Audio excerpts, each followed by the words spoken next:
News every 15 minutes, weather every 10, and sports twice an hour. Newstalk KGVO, AM 1290 and 101.5 FM. You're listening to Montana Morning with Peter Christian. Uncovered remains could be from the 1880s. Good morning, everyone. It's Montana Morning. It's Wednesday, August 10th, 2016.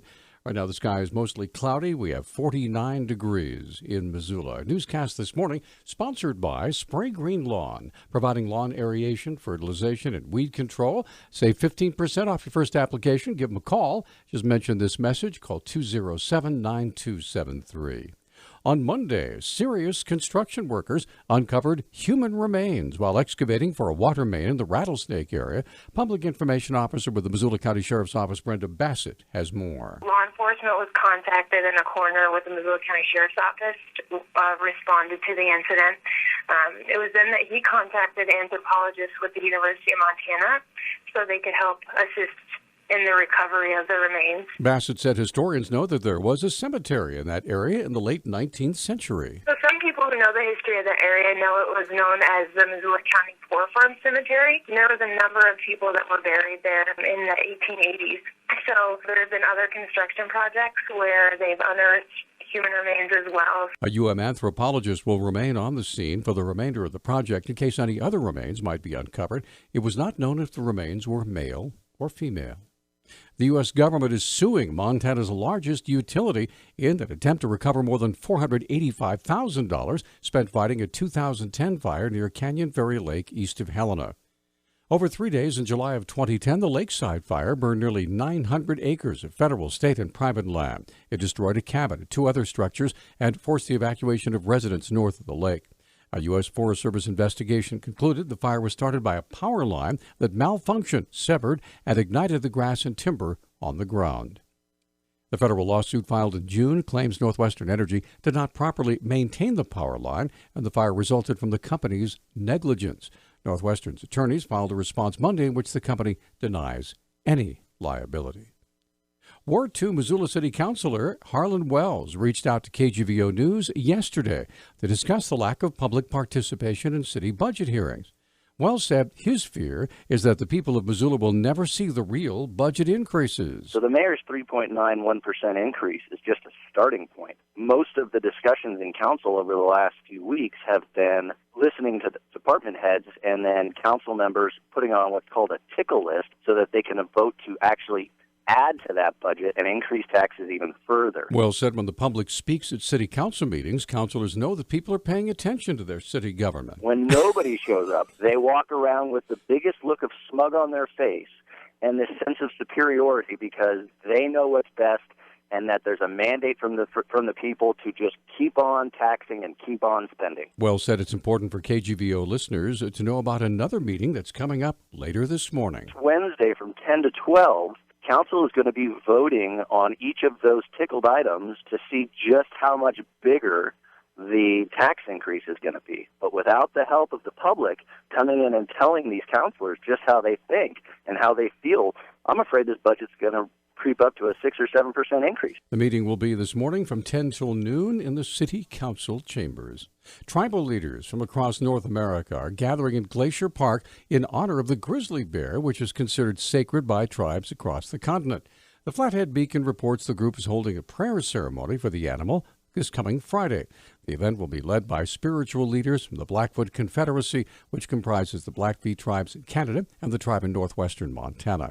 The meeting comes as the U.S. Fish and Wildlife Service has proposed lifting threatened species protections for grizzlies in the Yellowstone National Park area. Tribal governments in opposition to the plan have expressed concerns about sovereignty, tribal, and religious freedom violations. Traditional chief of the Blackfeet Nation, James Jimmy St. Goddard, said, quote, "To kill the grizzly is to kill our own kind," end quote. While the roaring lion fire is quickly becoming caged, according to Fire Information Officer Mike Cole, containment is now at 50%, and the fire is currently up to 8,274 acres. After almost 2 weeks of combating the fire, Fire Information Officer Mike Cole said the Type 1 Incident Management Team, which he's a part of, will be leaving soon. Late evening, we're going to transfer to what we call a Type 3 Incident Management Team, which is a smaller command organization. As the crews and equipment are reduced, they'll be able to manage that fire pretty easily. We still have a lot of work to do up in the Camas Creek area. If this fire was going to come back to life later in the summer, that's one of the more likely places it might try to climb out of.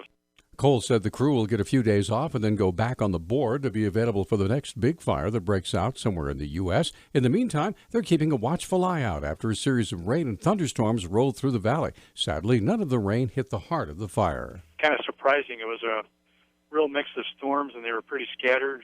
You know, some places got no moisture like over the fire, and other places got hail and lightning and everything else.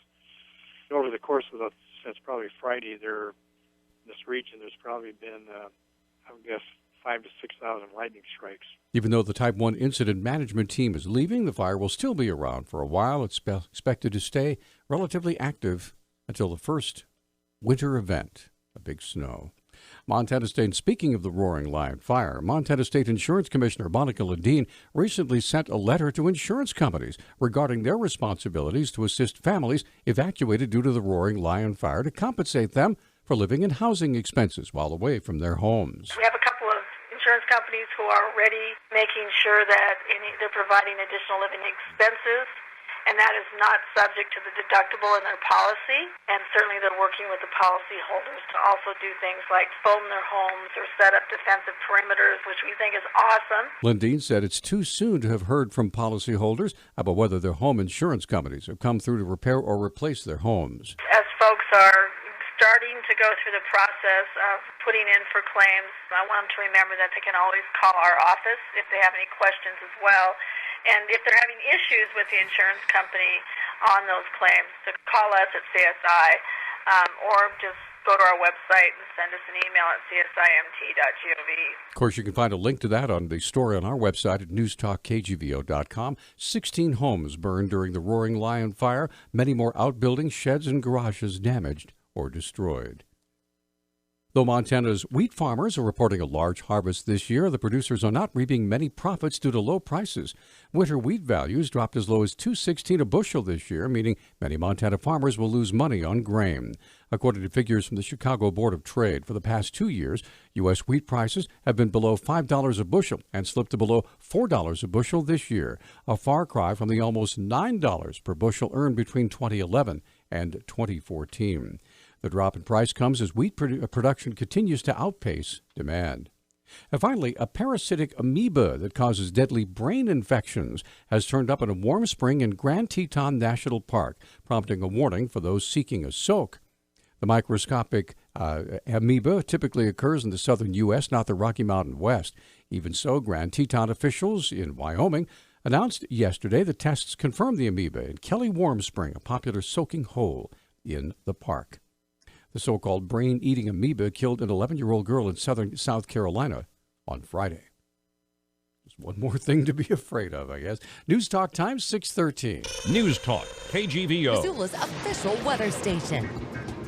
Mostly cloudy skies today with a chance of showers and an isolated thunderstorm. High temperatures will top out in the low 70s. It will be windy at times with wind gusts as high as 20 miles per hour. I'm meteorologist Brooke Foster for Missoula's KECI 13.